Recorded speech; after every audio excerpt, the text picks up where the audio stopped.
आज हम good morning बच्चों। आज हम एथिल एल्कोहल का औद्योगिक निर्माण किण्वन के द्वारा पढ़ेंगे।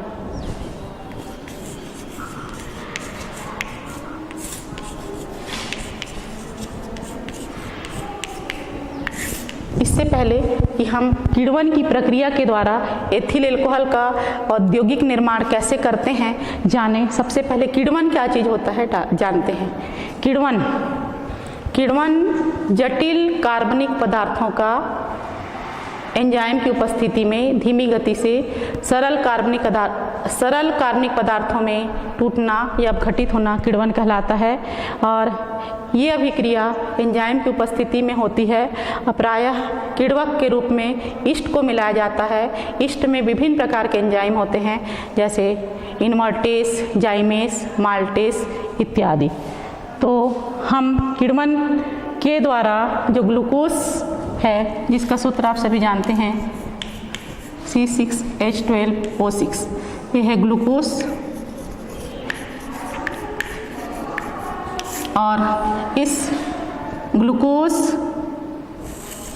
का हम अपघटन करेंगे एंजाइम की उपस्थिति में। एंजाइम प्राप्त करने के लिए हम ईस्ट मिलाएंगे और अपघटन की क्रिया होगी।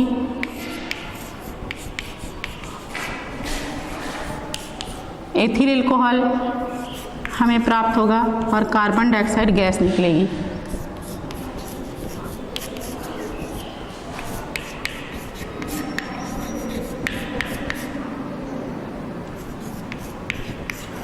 किण्वन का अर्थ ही होता है टू बॉयल, अर्थात उबलता हुआ प्रतीत होना।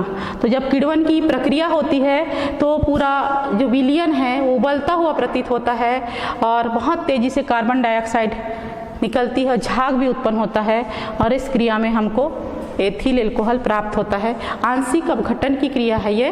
और हम जब औद्योगिक उत्पादन करते हैं तो हम ये देखते हैं कि सिरे से एथिल एल्कोहल प्राप्त करते हैं।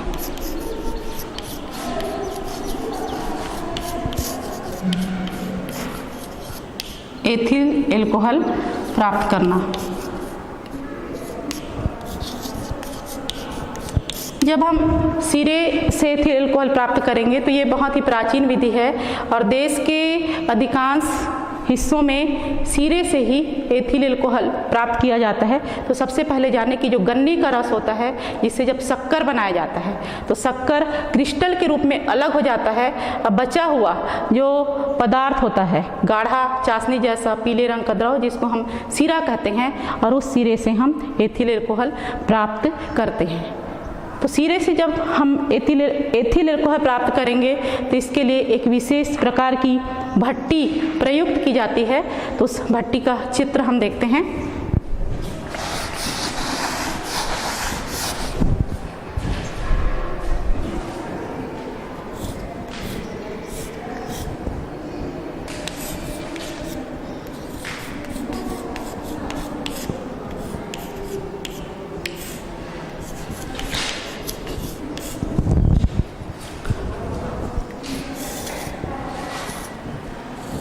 एक भट्टी हम देखते हैं इसमें।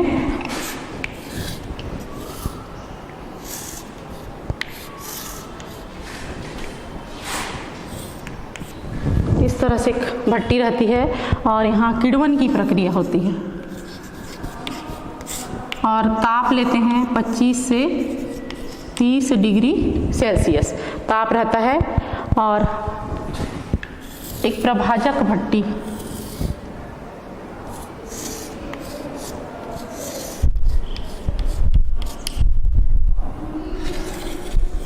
इसमें हम एक प्रभाजक भट्टी भी लेते हैं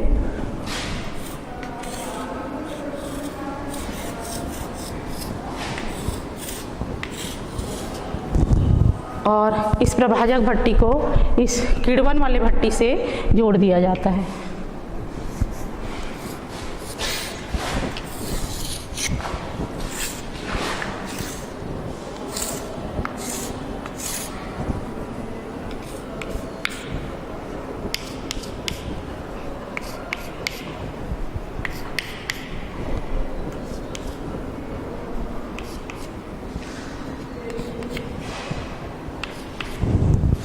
ये एक भट्टी है और इसे प्रभाजक कक्ष कहा जाता है।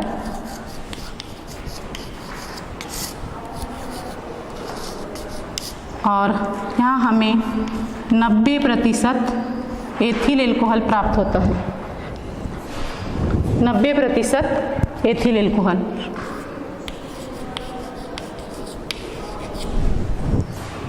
तो ये चित्र है और इस चित्र में हम ये देखते हैं कि यहाँ पर गैस निकलता है। तो सिरे से जब हम एथिल एल्कोहल प्राप्त करते हैं तो इस विशेष भट्टी का प्रयोग किया जाता है और इस भट्टी में जो प्रक्रिया होती है उसके विभिन्न पद हैं, जिनमें से पहला पद है तनुकरण। जो सीरा हमको प्राप्त होता है वो बहुत गाढ़ा रहता है, इसलिए उस गाढ़े सीरे में इतना पानी मिलाया जाता है कि जो शक्कर है 8 से 10% तनु हो जाए। क्योंकि तनु विलयन है, उसी विलयन में किण्वन की प्रक्रिया होती है। जो किण्वन होने के लिए शर्त है कि विलयन को तनु होना चाहिए, तो इसलिए विलयन को हम तनु करते हैं। उसके पश्चात इसमें जो दूसरा स्टेप होता है, यहाँ पर हम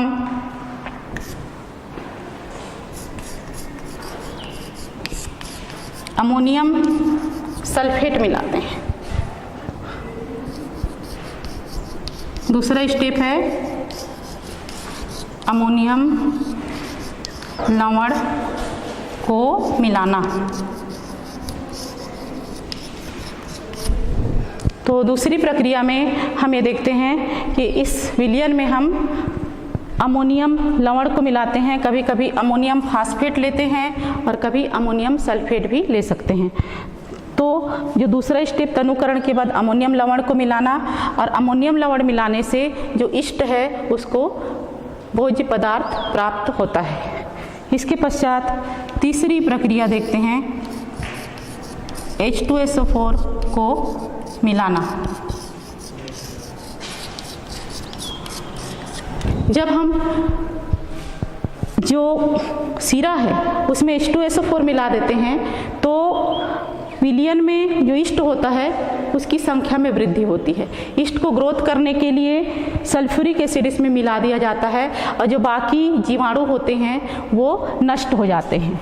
अब इसके पश्चात चौथी प्रक्रिया इसमें जो होती है वो है इष्ट मिलाना।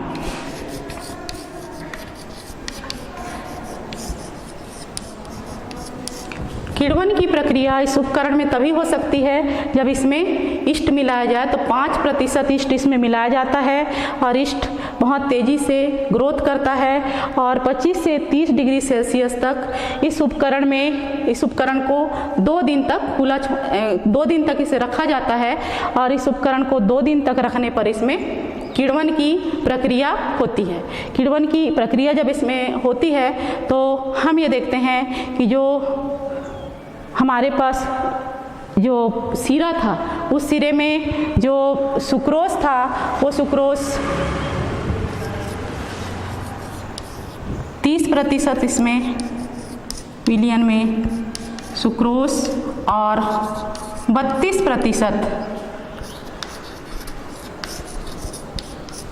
ग्लूकोज और फ्रक्टोज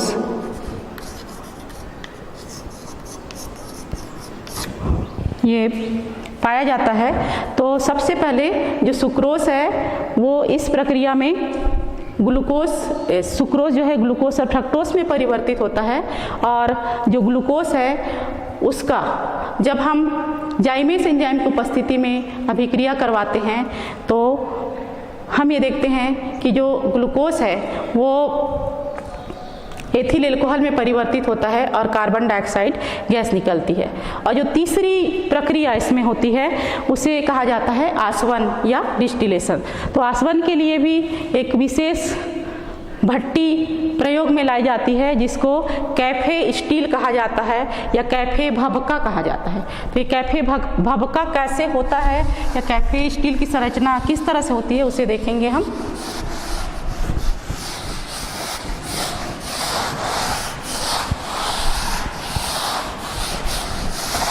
चौथा स्टेप आसवन या डिस्टिलेशन।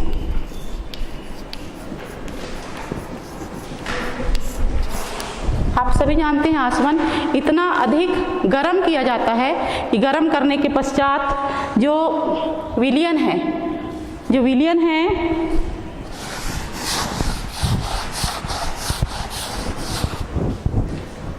इसमें जो विलयन है वो वाष्प बन जाता है। वाष्प जो है संघनित्र में जाके फिर से द्रव में परिवर्तित हो जाता है। इस अभिक्रिया को हम आसवन कहते हैं। तो आसवन की क्रिया करवाई जाती है कैफे भभके में। तो कैफे भभके की संरचना भी लगभग इसी तरह से होती है, बस थोड़ा सा इसमें अंतर रहता है। इसमें हम 2 प्रभाजक लेंगे, इसी तरह से एक और कक्ष होता है इसमें।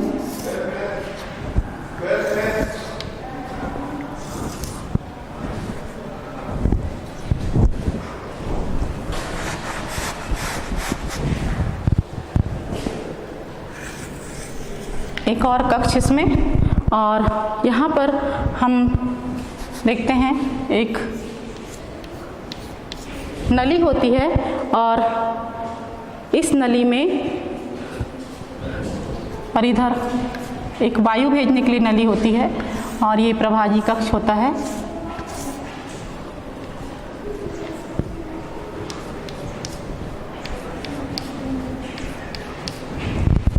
जो पहला कक्ष होता है इसे कहा जाता है विश्लेषक,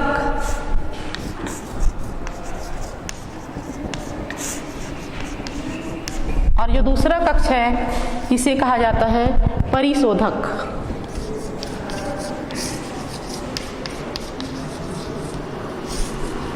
ये 2 कक्ष हैं। इसमें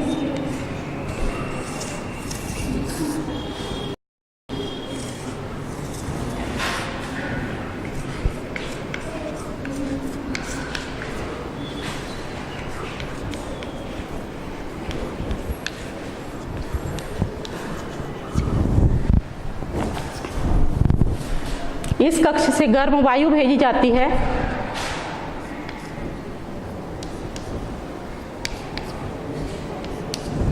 और गर्म वायु, और यहाँ पर देखिए एक दूसरी नली लगी होती है।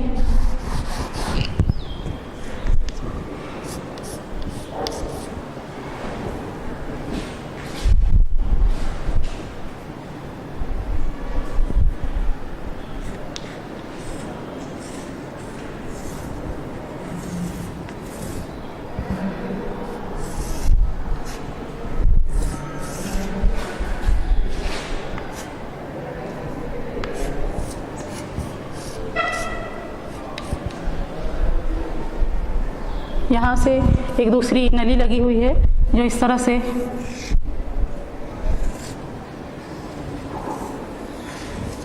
बनी होती है और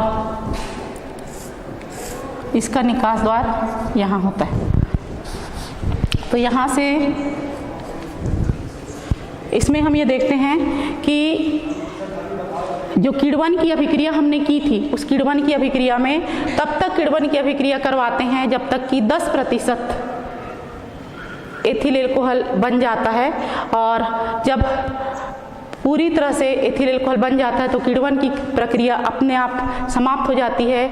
ईस्ट में जो किण्वक होते हैं वो मर जाते हैं, और जब एथिल एल्कोहल बनने की जो प्रक्रिया है पूरी तरह से समाप्त हो जाती है तो हम आसवन करते हैं, जिसमें इस तरह का उपकरण होता है और इस उपकरण में हम यहाँ से गर्म वायु भेजते हैं और ये जो उपकरण है यहाँ से वाष्प भेजा जाता है। तो जब किण्वन की प्रक्रिया, किण्वित जो एल्कोहल होता है उसको हम कहते हैं वाष्प, यहाँ से वाष्प भेजा जाता है और गर्म वायु से क्रिया करके जो वाष्प है इसके वाष्प जो है यहाँ चले जाते हैं और इस उपकरण को गर्म करते हैं, और यहाँ से होता हुआ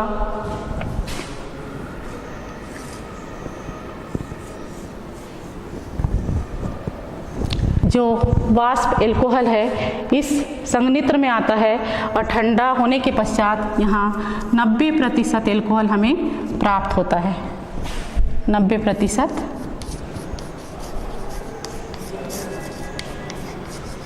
एल्कोहल प्राप्त होता है। इस तरह की प्रक्रिया में हम ये देखते हैं कि आसवन की जो प्रक्रिया हुई, इस आसवन की प्रक्रिया को एक बार फिर से देखिए। ये यहाँ से गर्म वायु भेजते हैं, विभिन्न कक्षकों से होता हुआ गर्म वायु ऊपर की ओर उठता है और जो वाष्प पाया जाता है उस वाष्प को इस नली के द्वारा इस कक्ष में विश्लेषक कक्ष में भेजा जाता है। ये परिशोधक कक्ष है और विश्लेषक कक्ष में जब वाष्प आता है तो आपस में क्रिया होती है और एल्कोहल जो है वाष्प रूप में इसी भट्टी में गर्म होकर प्रवेश करता है और कुछ एल्कोहल यहाँ पर ठंडे हो जाते हैं और वाष्प के रूप में यहाँ जाता है। संघनित्र में ये ठंडा होकर द्रव रूप में 90% एल्कोहल हमको प्राप्त होता है। तो इसमें हम ये देखते हैं कि जो परिशोधित एल्कोहल या स्पिरिट हमको प्राप्त हुआ है उसका हम परिशोधन करते हैं। आश्रित जो एल्कोहल प्राप्त हुआ है उसको हम परिशोधित करते हैं। अगला स्टेप है परिशोधन।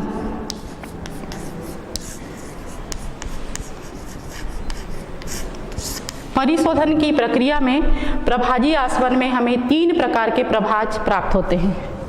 ये प्रक्रिया होती है प्रभाजी आसवन।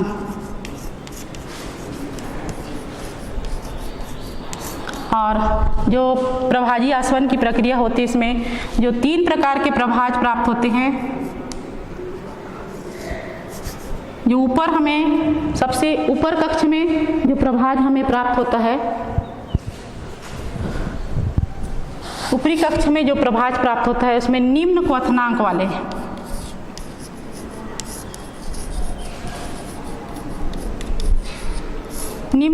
वाले रसायन जैसे कि एल्डिहाइड इत्यादि प्राप्त होते हैं। और जो मध्य कक्ष होता है उसमें हमको एल्कोहल प्राप्त होता है और सबसे नीचे उच्च क्वथनांक वाले जो एल्कोहल हैं वो प्राप्त होते हैं, जैसे methyl alcohol, ethyl alcohol, butyl alcohol प्राप्त होते हैं। तो देखिएगा ये जो सीरे के द्वारा हमने एथिल एल्कोहल प्राप्त किया, इसमें किस तरह से अभिक्रिया होती है उसे हम समीकरण के द्वारा देखते हैं।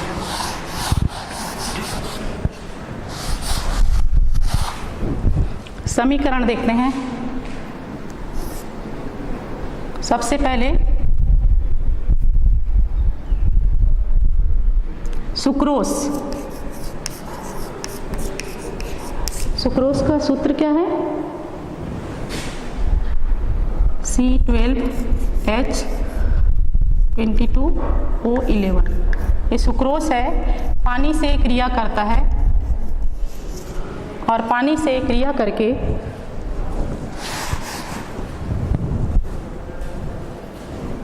ये ग्लूकोज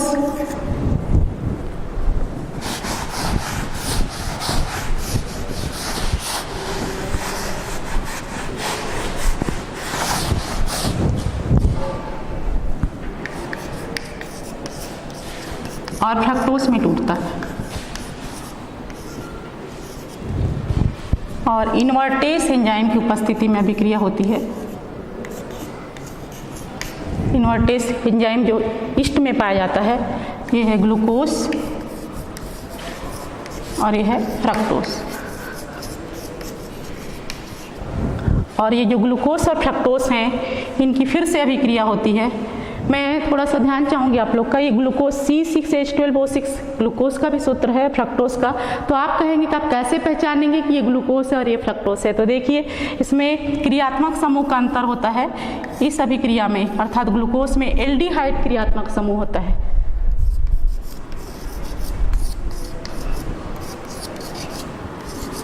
ये ग्लूकोज की संरचना है जिसमें एल्डिहाइड प्राप्त होता है। फ्रक्टोज की संरचना इस तरह से होती है।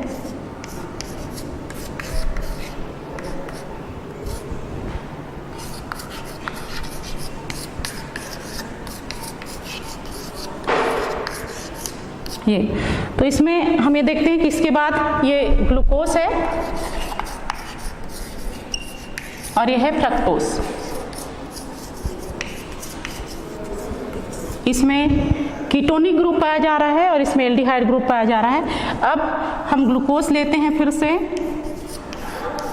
और जाइमेस एंजाइम की उपस्थिति में क्रिया करवाते हैं।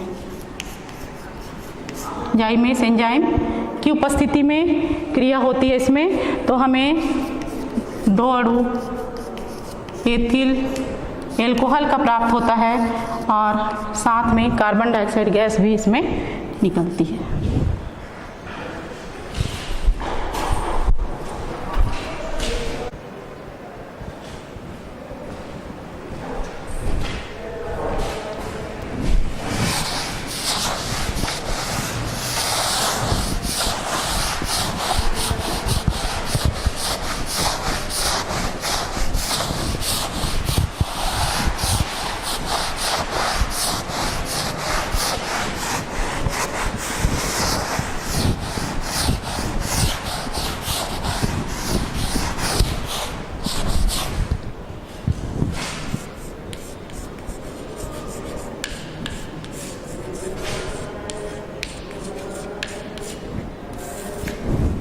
अब हम स्टार्च के द्वारा एथिल एल्कोहल बनाना देखेंगे।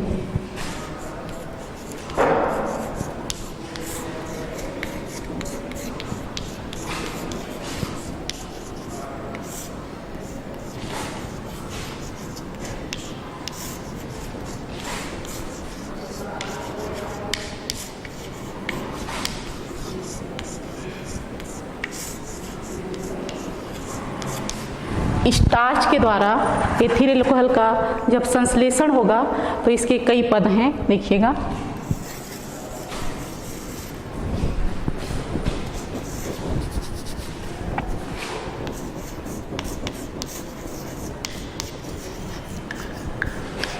सबसे पहले हम मैश बनाएंगे, उसके पश्चात माल्ट बनाएंगे।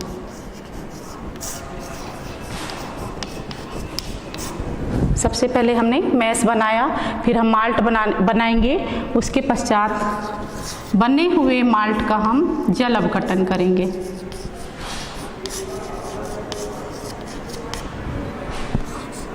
जल अपघटन के पश्चात हम एल्कोहली किण्वन की क्रिया करेंगे।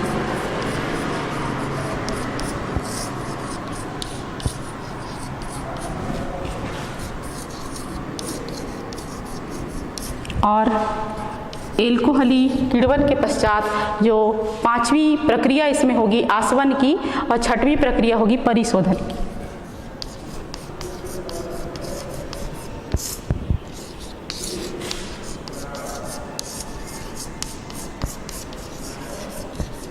तो इस तरह से 6 स्टेप में हम ये देखते हैं कि स्टार्च से एथिल एल्कोहल का हम संश्लेषण करते हैं। तो सबसे पहले तो मैं ये बताऊं कि स्टार्च हम किससे प्राप्त करेंगे।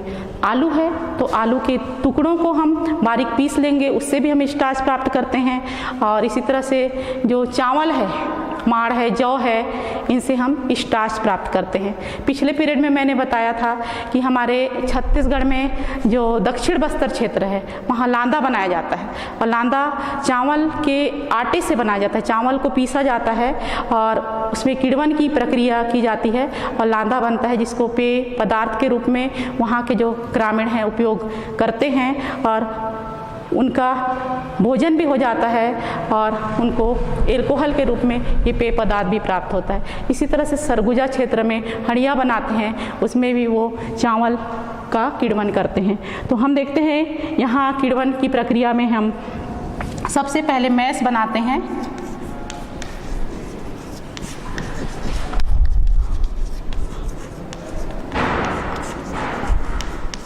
आलू के टुकड़ों को सबसे पहले हम बारीक पीस लेते हैं और बारीक पीसने पर जो लुगदी हमको प्राप्त होता है, लेई के समान संरचना, जिसको हम मैश कहते हैं। और आलू को इस तरह से मैश बनाने के पश्चात उसे हम किण्वन के लिए रख देते हैं 2 से 3 दिन तक। इसी तरह से जौ से भी माल्ट बनाते हैं। सबसे पहले जौ को 15 से 20 डिग्री सेल्सियस तक अंकुरित होने देते हैं, और अंकुरण होने की जो प्रक्रिया होती है उसमें जब ये जौ के दाने अंकुरित हो जाते हैं तो उसे बारीक पीसा जाता है, और बारीक पीसने पर जो हमको पेस्ट प्राप्त होता है उसे हम माल्ट कहते हैं। और इस तरह से माल्ट बनने के पश्चात उसका जल अपघटन करते हैं। उस लुगदी में इतना पानी मिलाते हैं कि उसका विलयन बहुत तनु हो जाए और उसमें किण्वन की प्रक्रिया हो। इस तरह से हम चौथे स्टेप में आते हैं एल्कोहलिक किण्वन। जब हम अन्न का किण्वन करते हैं, अन्न का किण्वन करते हैं और एल्कोहल प्राप्त करते हैं तो उसे हम एल्कोहलिक किण्वन कहते हैं। क्योंकि इस प्रक्रिया में हम स्टार्च से, आलू के टुकड़े से या अन्न से हम किण्वन की प्रक्रिया करवा रहे हैं, इसलिए एल्कोहलिक किण्वन होगा ये। उसके पश्चात आसवन करवाते हैं, जैसे कि इसके पहले हमने सीरे का आसवन देखा, इसमें भी उसी तरह से आसवन की क्रिया होगी। इसमें जो प्रभाजी भट्टी होंगे, परिशोधक भट्टी और एक विश्लेषक भट्टी, उसमें से जब ये जो गर्म एल्कोहल है उसको गुजारा जाता है और विभिन्न प्रक्रियाओं के पश्चात जब परिशोधन किया जाता है तो परिशोधन की प्रक्रिया के पश्चात हमें 90% एथिल एल्कोहल प्राप्त होता है।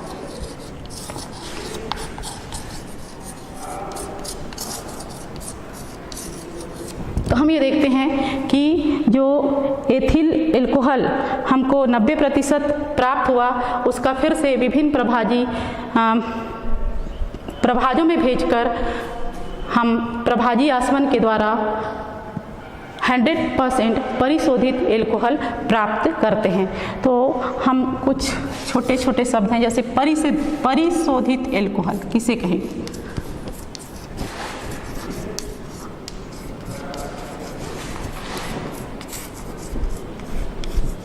हमने ये देख लिया, फिर से एक बार देखिएगा। ये 6 प्रक्रियाएं हैं, ये 6 स्टेप हैं, 6 पद हैं, इनके द्वारा हम स्टार्च से एथिल एल्कोहल प्राप्त करते हैं। सबसे पहले आलू के टुकड़ों को पीस कर हम मैश बनाते हैं। इसी तरह से जौ है तो जौ को अंकुरित करके उसका हम पेस्ट बनाते हैं, जिसे हम माल्ट कहते हैं।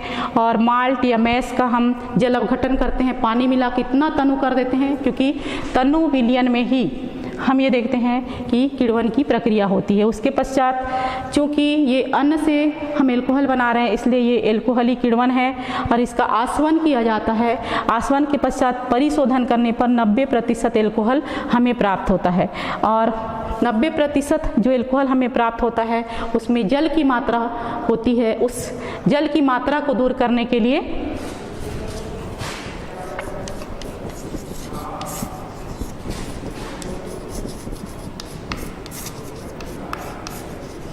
ये 90% हमको प्राप्त हुआ था, इसमें हम कैल्शियम हाइड्रॉक्साइड मिला देते हैं। कैल्शियम हाइड्रॉक्साइड मिलाने पर इसमें जो नमी रहता है उसको ये जो चूने का पानी है सोख लेता है। तब भी हम देखते हैं कि इसमें 2% पानी बचा ही रहता है, तो इसे दूर करने के लिए इसमें हम देखते हैं कि कॉपर सल्फेट मिलाते हैं। कॉपर सल्फेट मिलाते हैं। कॉपर सल्फेट मिलाने पर जो एथिल एल्कोहल में नमी रहती है वो पूरी तरह से सोख ली जाती है और हमको 100% एल्कोहल प्राप्त होता है शुद्ध, जिसे हम परिशोधित एल्कोहल कहते हैं। इसी तरह से मैंने बताया था आप लोगों को मेथिलित स्पिरिट, मेथिलित स्पिरिट, मेथिलेटेड स्पिरिट इसको कहा जाता है, जिसमें जो एल्कोहल है उसको हम विकृत कर देते हैं। एल्कोहल में हम मेथिल एल्कोहल मिला देते हैं, थीनर मिला देते हैं, नेप्था मिला देते हैं, पिरिडीन मिला देते हैं, जिससे कि वो पीने योग्य ना रहे। क्योंकि आप लोगों को मैंने बताया कि इस एल्कोहल को मेथिलित स्पिरिट को यदि व्यक्ति ज़्यादा मात्रा में पी ले तो या तो वो पागल हो जाएगा या अंधा हो जाएगा या उसकी मृत्यु भी हो सकती है। तो इसको विकृत कर दिया जाता है एल्कोहल को, जिसको हम मेथिलित स्पिरिट कहते हैं। और एक शब्द मैंने और बताया था, पावर एल्कोहल।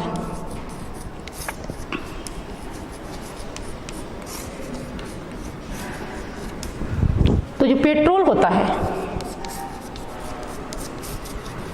पेट्रोल में हम 80% पेट्रोल में बेंजीन और एल्कोहल मिला दें। ये दोनों का प्रतिशत 20 रहेगा। 80% पेट्रोल में बेंजीन और एल्कोहल मिला देते हैं तो जो हमें सॉल्यूशन प्राप्त होता है उसको पावर एल्कोहल कहा जाता है और इस पावर एल्कोहल का उपयोग ईंधन के रूप में किया जाता है। और इसी तरह से हम देखते हैं कि एंटी फ्रीज के रूप में भी एल्कोहल का प्रयोग होता है। ऐसे क्षेत्र जहाँ पर कि बहुत बर्फीले क्षेत्र होते हैं वहाँ पर भी हम कार चलाते हैं और कारों में सामने जो रेडिएटर में पानी रहता है वो ठंड के कारण जम सकता है, तो उसमें हम पावर एल्कोहल का प्रयोग करते हैं जिससे कि एंटी फ्रीज का ये काम करता है और गाड़ियाँ जो हैं वहाँ आसानी से चलती हैं और रेडिएटर में जो पानी रहता है वो बर्फ़ में परिवर्तित नहीं होता और कार बहुत अच्छे ढंग से चलता है। इसी तरह से हम देखते हैं एथिल एल्कोहल के भौतिक गुण देखेंगे अब।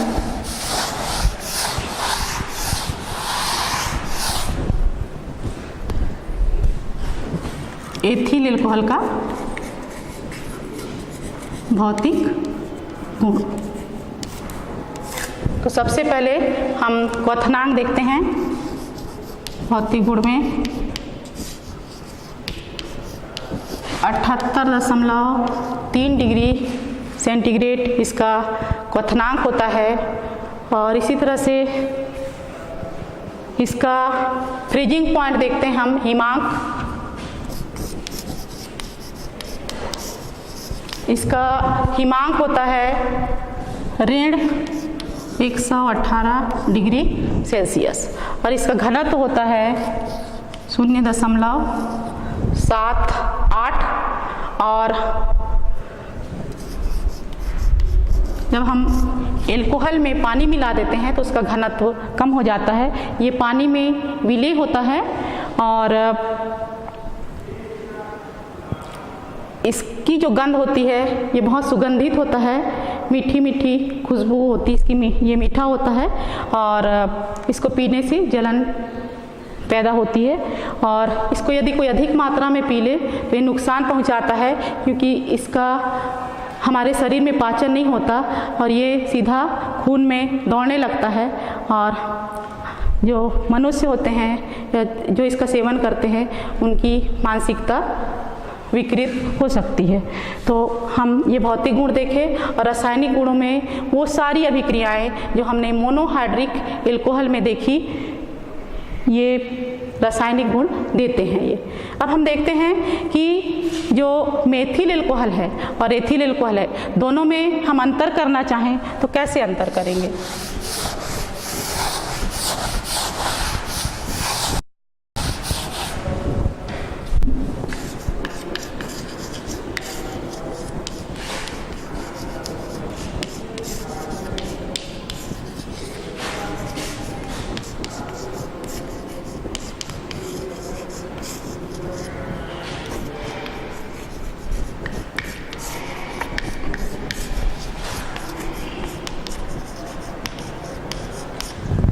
अंतर में सबसे पहला अंतर तो हम ये देखते हैं कि एथिल एल्कोहल हेलोफार्म अभिक्रिया अर्थात आयोडोफार्म अभिक्रिया देता है जबकि मेथिल एल्कोहल आयोडोफार्म अभिक्रिया नहीं देता।